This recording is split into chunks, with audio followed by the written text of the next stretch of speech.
Hey guys, hope everybody's week is going well. A little bit of information I need to give you guys off the bat. Me and my girlfriend both were tested for COVID-19. I tested negative, she tested positive. We live together, so that means that I have to quarantine for 14 days by Kirkwood policy. So that means we will not be in class this coming week. Well, obviously this week is over, and then this next week um, I will not be in class either. Ideally, I will get back maybe the following week. We'll see. Really, a lot of stuff is up in the air right now, and I have to retest, and it depends on kind of how things go from here on out. Our plan right now is to deliver our informative speeches on November 2nd and November 4th. Okay? So, a lot of you are probably like, holy crap, I don't know what Gabe's looking for on these speeches. Ideally today, you'll have a good idea of what your speech needs to look like, what your topic might be, and what structure you actually need to speak from, okay? These are going to be informative speeches, okay? So, what's the difference between an informative speech and a persuasive speech? An informative speech is meant to increase the listener's overall knowledge on the topic. A persuasive speech is meant to alter and shift attitudes about a topic. Okay, I'm going to just make sure we're recording here. All right, all good. Okay, so simply put, for a persuasive speech, you're going to choose a topic that is not factual. There's more than one idea or side on the matter, okay? On an informative speech, you are going to choose something that is factual, right? You could talk to people about the law of gravity, right? And simply educate them on what that actually is. Because again, there aren't really two sides on gravity. I think 99.99999% of the world believes that gravity is a thing, and it's literally called the law of gravity, right? What you're not going to do for these informative speeches is choose a topic that is debatable, right? So you're not going to say, hey, dogs are better than cats. You should vote for this person instead of this person. This political party is better than that political party, right? Those are debatable topics, right? That there's more than one side to. So choose something that is factual and that there isn't more than really one argument to, right? There aren't opposing viewpoints necessarily. Another difference in these speeches is going to be the use of information, okay? So in a persuasive speech, when you're trying to change the way somebody thinks about a certain topic, you're going to be a little bit more strategic on the information that you reveal, when you reveal it, right? Do you actually present the other side? Do you not present the other side? And we'll get into how to attack that when we talk about persuasive speaking. But when it comes to informative speaking, you're simply giving the audience the nuts and bolts of the topic, okay? So you're simply trying to educate them on something that is factual, okay? This is something we'll kind of breeze through here, an audience analysis, okay? An audience analysis is a collection and interpretation of data about characteristics, attitudes, values, and beliefs of an audience, right? So simply put, what is the audience's level of knowledge on the topic, and what are their attitudes, values, and beliefs, right? How would you find this? Well, ideally, the best way to find this would be to actually hand out surveys that measure these different things to your audience. Obviously, we're not going to do that for this class, and that's something that's rarely done when it comes to giving speeches in general. So, how will you perform an audience analysis? At the end of the day, we've been at least in class enough to know our peers a little bit and figure out maybe where their audience levels, where their knowledge levels are, right, on certain topics that you might present about, right, and what their attitudes, values, and beliefs are. So, unfortunately, you have to generalize, right? And generally speaking, generalizations are terrible things. But for this audience analysis, it's something you'll simply have to do. With that being said, if you think your audience's knowledge level is here, right, maybe you present just slightly below that, right? So you don't want to necessarily speak to them at a level where they are insulted because you simply think they're stupid, but you also don't want to talk over their head. Because if you start talking about something that is too complicated for their knowledge level, they're going to tune you out. Okay? Finally, I want you guys to be aware of your audience, your captive participants and your voluntary participants. Okay? Public speaking is something that a lot of people are very intimidated about. They're very scared to do it. Okay? So, your captive participants are simply people in your audience who are there because they have to be. And these people are usually pretty obvious. They're probably not going to engage with you. They might be on their phone, right? They're going to be interested in anything else besides what you're saying. Okay? Your voluntary participants, right, are the ones who are there because they want to hear what you have to say. And again, very easy to identify who these people are because they'll likely engage with you. They'll likely make eye contact, right? They will likely actually care about what you have to say. Okay? If you're somebody who struggles with confidence when it comes to speaking in front of people, I want you guys to try to engage with your voluntary participants, right? Because if you look around and you see people looking down and not paying attention to you, your confidence is going to go even lower, right? But if you look around and you see people who are engaging with you, right, your confidence goes up. Okay? Now, what I'm not saying is to give your entire speech to one person who's paying attention to you because you're just staring them down and that gets a little bit awkward. I still want you to engage with the entire room, but I want you to focus, mentally focus on those people who are voluntary participants and there because they want to engage with you and listen to what you have to say. I'm going to cover a few techniques for picking a topic. The textbook has a whole chapter on how to pick a topic. That is absolutely ridiculous because I can sum that chapter up in one sentence, and that is the bottom sentence there. Pick a topic that is interesting to you. Okay? Why? Well, if you get in front of an audience and you're talking about something that you're not passionate about and you're not really interested in, it's going to show through. And it's going to cause the audience to not be excited or interested in the topic as well, right? If I get in front of an audience and I say, hey guys, I want to talk to you today about a goal that Wayne Rooney scored while he was playing for Manchester United against Manchester City, right? The entire audience is going to fall asleep on the spot, right? But if I get in front of you and I'm like, guys, today I want to talk to you about one of the greatest goals ever scored in the history of soccer. This is something that will go down in history books and be remembered throughout time. And I want you guys to be a part of that with me today. Right? That's a lot more engaging. Right? The passion is showing through. Right? And if I'm excited about it, the audience is much more likely to be excited about it as well. Okay? So pick a topic that is interesting to you.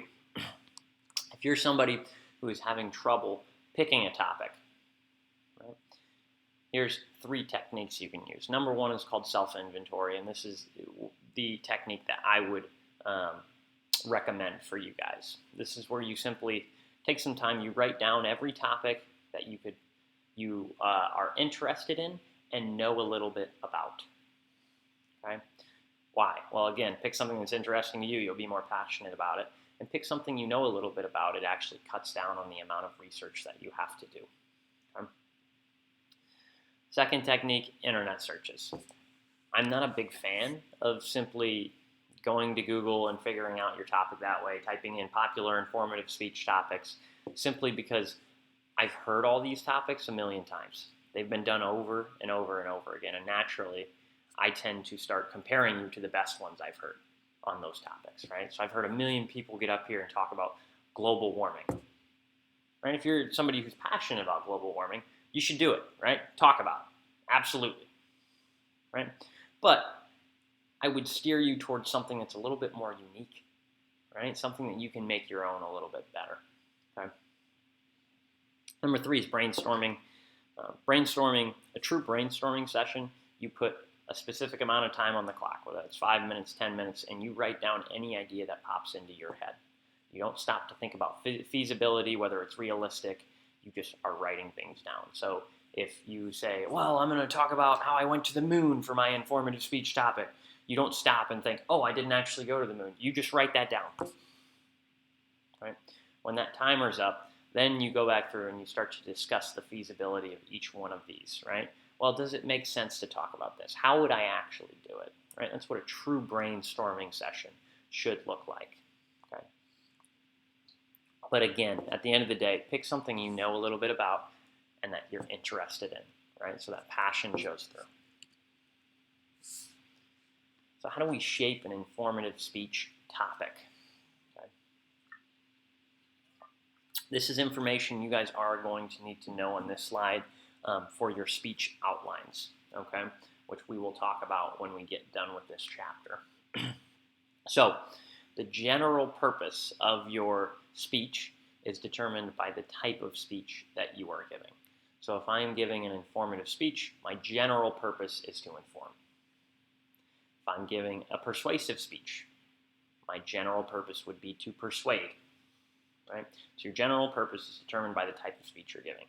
For these speeches, your general purpose is to inform, right? To educate, right? Not to change anybody's opinions, just to inform them. Okay? Then you have your purpose statement or your thesis, right? Or your specific purpose. These are things that have very nuanced differences. For the sake of this class, we are going to assume they are all the same thing. This is a 100 level class. We can dive into the nuance of what the difference is between the two, but they're very, very close to the same thing. So if my topic is working out, my purpose statement or my thesis, right, might look like this: to inform the audience of the proper way to back squat, bench press, and deadlift. So that purpose statement, that thesis, right, it includes very specifically what you want the audience to take out of it. It should be somewhat measurable in some way, right? So those would be my 3 main points for my speech, which we'll get into in a bit. You have to have 3 main points for your speeches.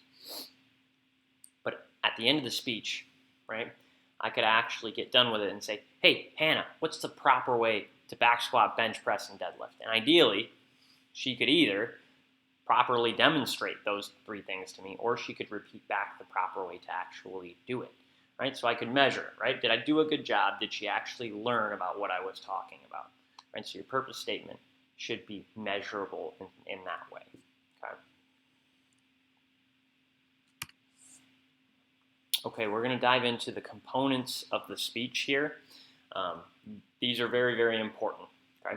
I understand that when people think about public speaking, they immediately think, oh my gosh, well, I'm going to stutter, and so I'm going to get a bad grade, and da-da-da-da-da. I want you guys to know that what we go over here, the rubric is going to look very similar to what is on these slides here, and I'm going to explain what each one of them actually means, okay? So, yes, there's a speaking portion on the rubric, but it is just a small portion of your grade. I need you to follow this structure. Right? If you do that, you will do just fine on your speeches. Okay? So, components of the speech. We have an introduction, a body, a conclusion. Very simple. So what are the components of each one of these? Okay? So components of the introduction. Number 1, you need an attention getter. Okay? This is similar to if you were writing a paper. Right? You need the attention of your audience, or they're not actually going to hear what you have to say. Okay? So, how do you get the attention of the audience? Right? What's the best way to begin a speech? Right? The way I see it, there are 3 surefire ways to begin a speech, right? To get the audience's attention. We're going to rank them: 3rd best, 2nd best, and best. Really, I think number 3 and number 2 are relatively interchangeable. Right? I think number 1 is the best. So, the 3rd best way to begin a speech is with a question, right? But it's not just any question. I can't just ask you a question. Hey, how you doing today? I need to actually shape a problem that the audience faces in the form of a question, right? So what does that look like? It looks like this. How many of you feel like you wake up in the morning, you get up early, you work all day, you get to the end of the day and you realize you didn't accomplish as much as you actually wanted to? There's just simply not enough time in the day to get everything done. How many of you feel that way? right? Immediately, that's a problem that the audience probably faces, right? It's a problem that I face, right? There aren't enough hours in the day. Tons of people face that problem. That's probably going to draw the audience in. Why? Well, if they have that problem, it's going to draw them in. And secondly, that question actually begs for an answer, right? So immediately the audience is like, is he going to tell me how to fix that problem, right? Now it's important that, again, your speech is actually related to that in some way, right? You can't just ask a compelling question, and then talk about something totally different that has nothing to do with your question, because then you'll lose the audience, right? But if you can shape that question, right? Shape that problem that the audience faces in the form of a question, you'll get their attention. The second best way to begin a speech is with shock value, right? Something shocking that just pulls the audience in, right? This could be a shocking fact, right? This could be just beginning the speech in an abnormal way. I've had a student who got up and just started cussing in front of the class. And everybody's like, that's not how you begin a speech. What is he doing? Right? But you're intrigued. You're drawn in some way. You were shocked. And suddenly you're paying attention.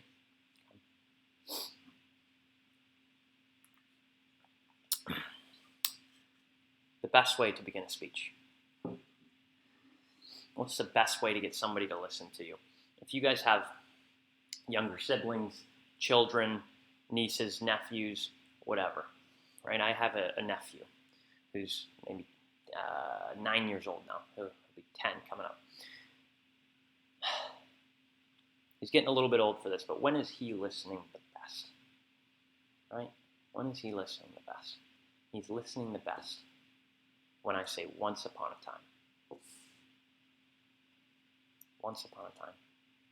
Right, now I'm not telling you guys to get up in front of the class and say once upon a time. Right? Maybe you do. Maybe that's your thing, right? I wouldn't recommend it, but if you think you can pull it off, do it. Right? But what I'm saying is a story. The second you start telling a story, my nephew's just like, oh my gosh, tell me more. Right? We're storytelling creatures. We learn through stories, and we're drawn in the second somebody starts talking about a story, telling a story. Right? So, my advice would be to start your speech in one of these three ways. Ideally with a short story. If you're somebody who's worried about meeting the minimum time requirement for your speeches, which is it'll be minimum of 3 minutes, maximum of 5 minutes for this first speech here, right? Not overly long. But if you're somebody who thinks you're going to struggle meeting that 3 minutes, tell a story, right? Tell a story, right? How long does it take to ask a question? Maybe 15 seconds. How long does it take to have some sort of shock value? Maybe 10 seconds. How long does it take to tell a short story? Ideally, maybe 30 seconds. So you're filling a little bit more time. Now, I'm not saying to tell a story that's 2 minutes long and then have the rest of your speech be a minute, because you couldn't possibly actually have all the components of the informative speech that is going to be required. Right? But it's possible to tell a short story for 30 seconds.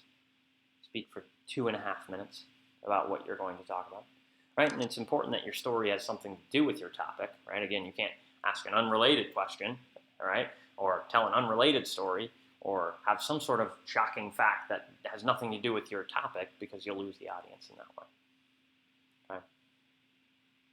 Second, you need to introduce the topic, right, and do that in some sort of tactful way. You need to relate the topic to the audience. What does that mean? You need to literally answer the question, why should the audience care about the topic that I am talking about? Right? So if I'm talking about cancer, and nobody in our class has cancer, how do I get them to care about it? Well, I maybe talk about statistics, and then I say, at some point in your life, either you or someone you know will pass away from cancer. So let's learn about it now, right? So we can understand it when we meet that point, when we get to that point in our lives, right? It's going to relate the topic to the audience in some way. Suddenly they're like, okay, yeah.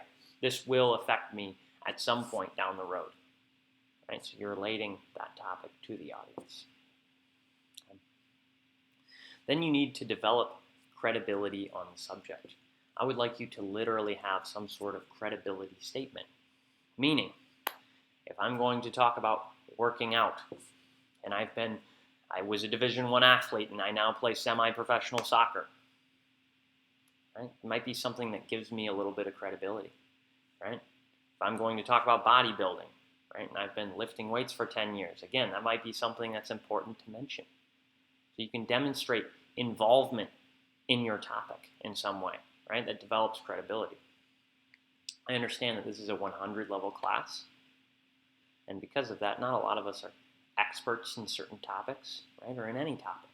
So for this class, if you can't come up with anything else, any other credibility statement, I'm totally fine with.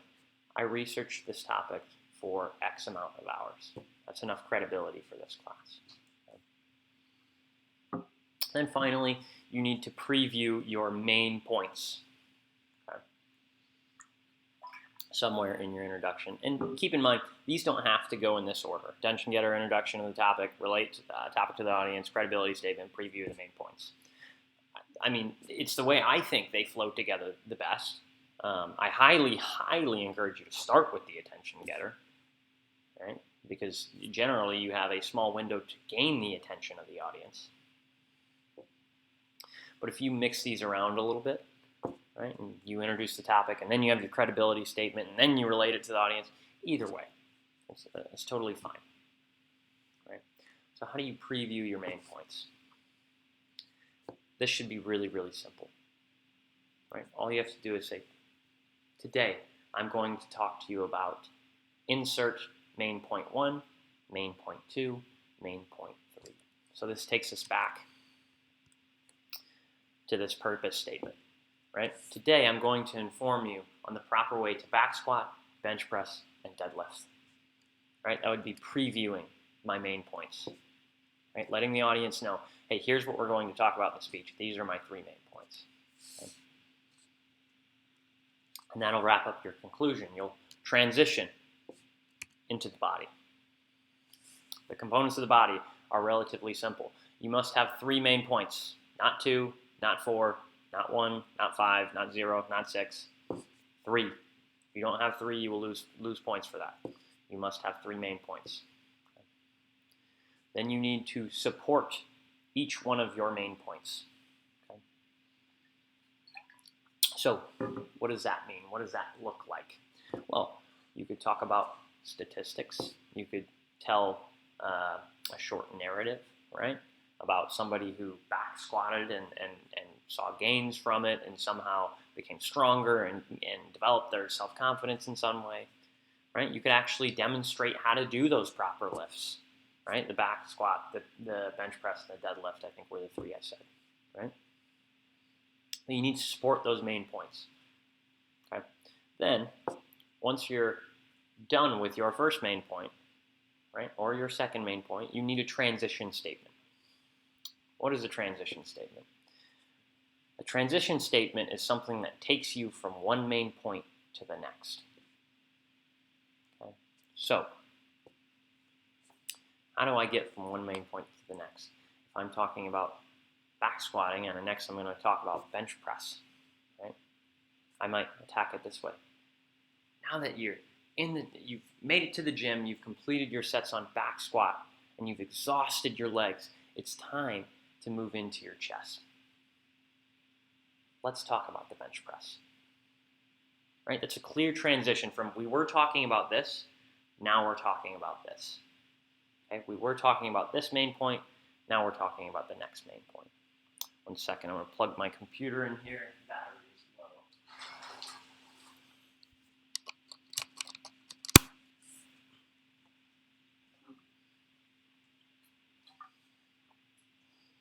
low. So if you're somebody who's writing your speech, figuring out what your speech is going to be, and you're struggling with a transition statement, your transition statements, rather, a simple formula, template is this.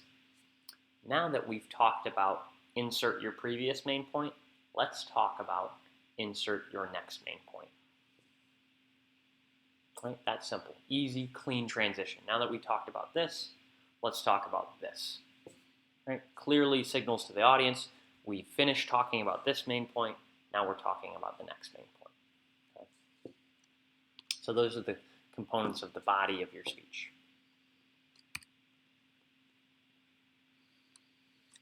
The components of the conclusion. 3 things, really 2 things you have to have, right? You need to recap your 3 main points. This should be as simple as the way, that you actually previewed them. So, today we talked about the proper way to back squat, deadlift, and bench press. I hope you learned something valuable from these things, right? And give a little bit more to it, right? But there's the recap of your 3 main points right there. Today we talked about insert main point 1, main point 2, main point 3.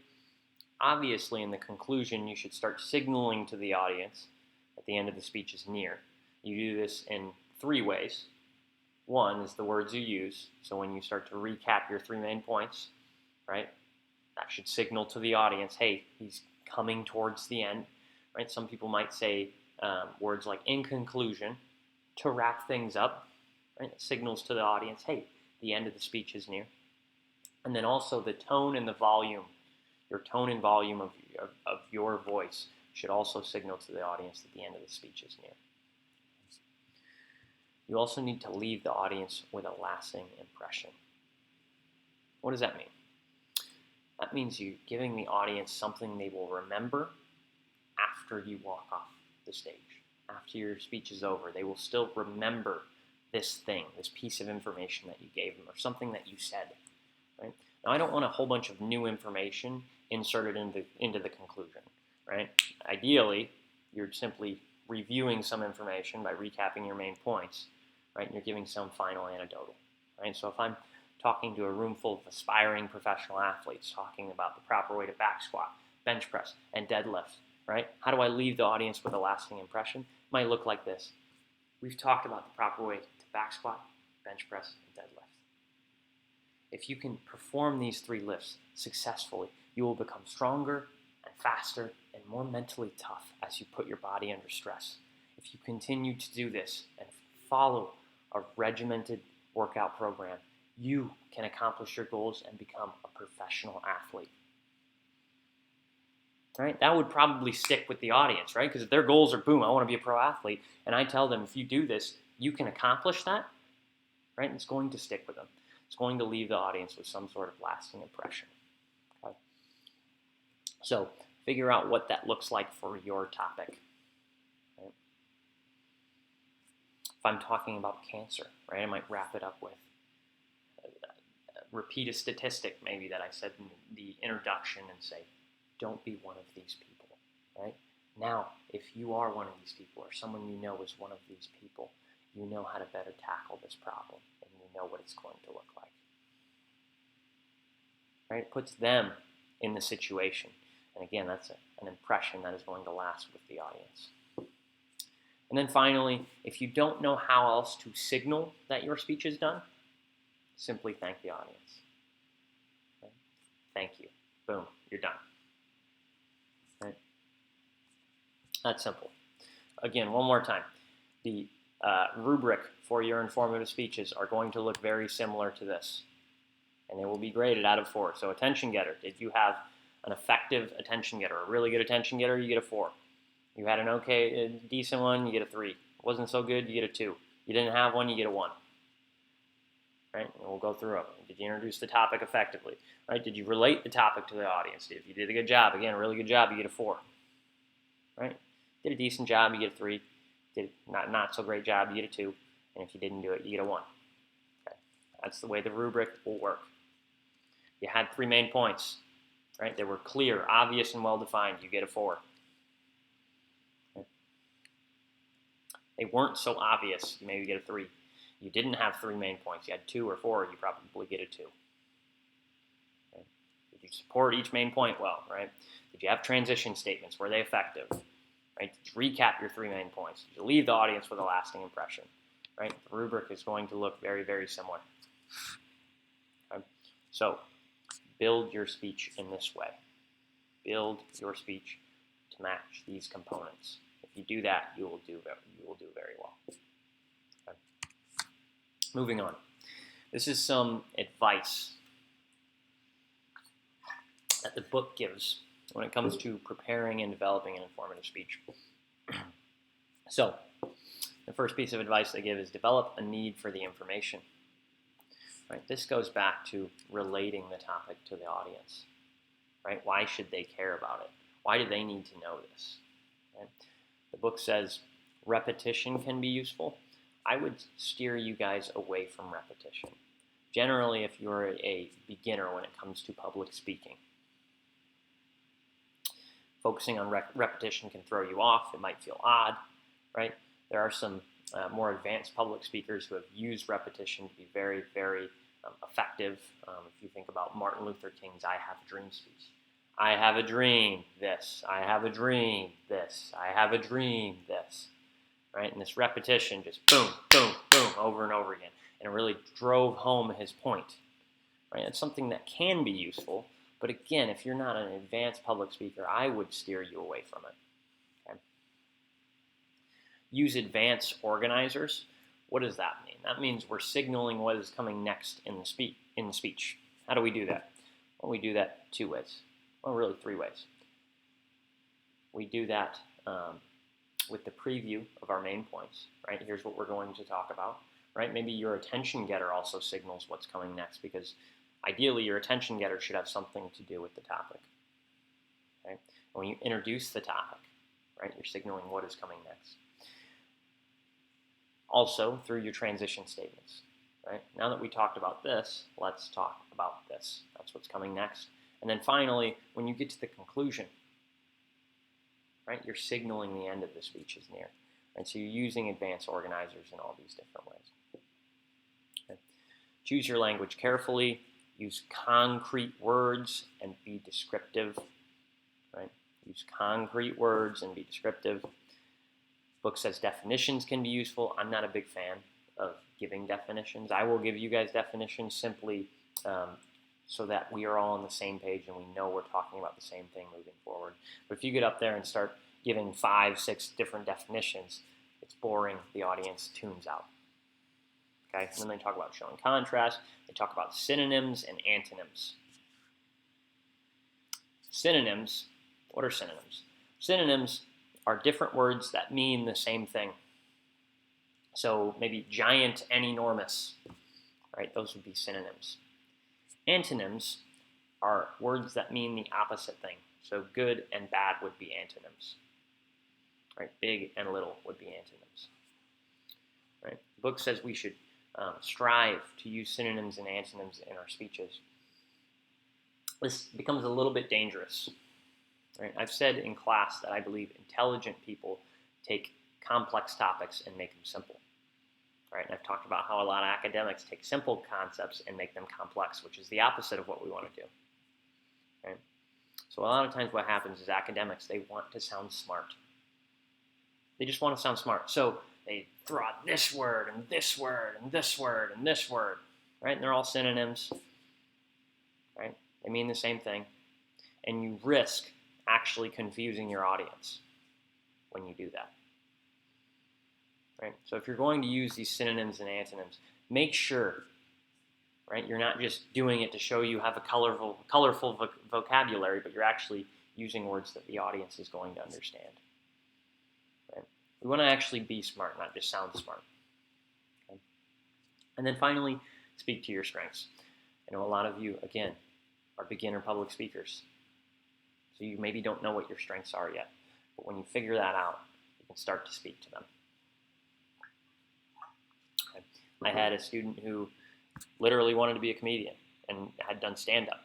And for his attention getter, he told a couple jokes that related to the topic and got the audience laughing. I promise you, if you can make the audience laugh, they're listening to what you have to say. The problem is, if that's not your strength and you get up there and you try to make the audience laugh and they don't, things get very awkward very quickly. Right? So make sure you're aware of what your strengths are. Take some time and maybe try to figure that out. That's part of what this class is about. Right? So don't feel like you have to know right now. Right? But if you know what your strengths are, speak to them. few hints for effective informative speaking. These again come from the book, except for the last one there. So the first is avoid assumptions. What does this mean? It means don't assume your audience knows more than they actually do. Again, if you think their knowledge level is the maximum they could understand me speaking to them is here, dial that back just a little bit. Boom, there you have it. Right? Personalize your information to the audience. That goes along with kind of avoiding assumptions. Use supporting materials, right? So evidence for your main points. Organization, we've just talked about, right? The structure you should speak from, right? What the rubric will actually look like. Careful of the language you use, right? Again, you're not using words that the audience is not going to understand. They're going to become confused, right? You're using words that they will understand. And then the last one, exaggerate your confidence. Exaggerate your confidence. We all know what confident people look like, right? Probably pull their shoulders back, their chest is out, right? Their eyes are up, they're making eye contact, they're maybe gesturing with their hands, right? Exaggerate your confidence. You're going to be nervous up here, right? You're going to be nervous. Exaggerate your confidence. I've never, ever watched a speech and been like, man, that was a pretty good speech, but that guy was just too confident. He was arrogant. It just rubbed me the wrong way. Right? It hasn't happened. I'm not saying it can't. Maybe it can. I don't know. But it hasn't happened yet. And I highly, highly, highly doubt you'll be able to make me change that, right? Get so confident to where I'm just like, oh man, I didn't like it. It turned me off, right? And couldn't listen to the speech. Guy was arrogant. Hasn't happened yet. Right? Now, obviously, I'm talking about our body language. I'm not necessarily talking about acting like you're smarter than your audience. Right? So when it comes to your nonverbal communication, exaggerate your confidence. Right? Plant your feet, shoulder width apart, hold your shoulders back, stick your chest out. Right? Make eye contact. Right?